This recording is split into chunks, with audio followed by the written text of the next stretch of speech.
എൻ്റെ പൊന്നുമണികൾ ഇതേ കുളിച്ച് റെഡിയായി പുതിയ ഉടുപ്പൊക്കെ ഇട്ടിട്ട് ഇങ്ങനെ ഭയങ്കര എക്സൈറ്റഡ് ആയിട്ട് കാത്തിരിക്കുവാണ്.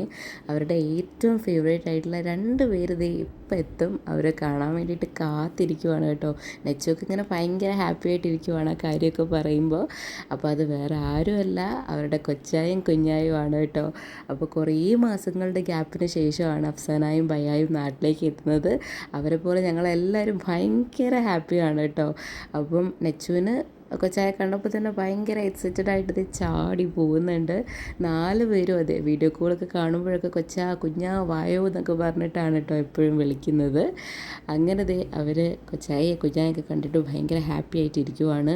കുറേ കഥകളും വീട്ടിൽ നടന്ന കാര്യങ്ങളും ഒക്കെ കുഞ്ഞാടുത്ത് പറഞ്ഞുകൊണ്ടിരിക്കുവാണ് നദക്കുട്ടി.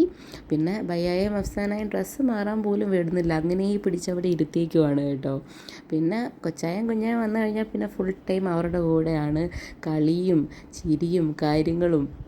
കുറേ കാലങ്ങൾക്ക് ശേഷം കാണുന്നത് കൊണ്ട് തന്നെ ഭയങ്കര സന്തോഷമായിട്ടിരിക്കുവാണ് അവർ.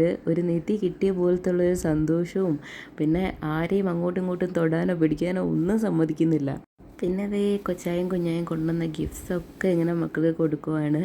കൈ നിറയെ ടോയ്സും ഡ്രസ്സും ചോക്ലേറ്റ്സും അങ്ങനെ ഒത്തിരി സാധനങ്ങളാണ് കേട്ടോ മക്കൾക്ക് വേണ്ടിയിട്ട് അവർ കൊണ്ടുവന്നിട്ടുണ്ടായിരുന്നത്. അങ്ങനെ അതൊക്കെ വെച്ചിട്ട് ഇങ്ങനെ കളിക്കുമായിരുന്നു.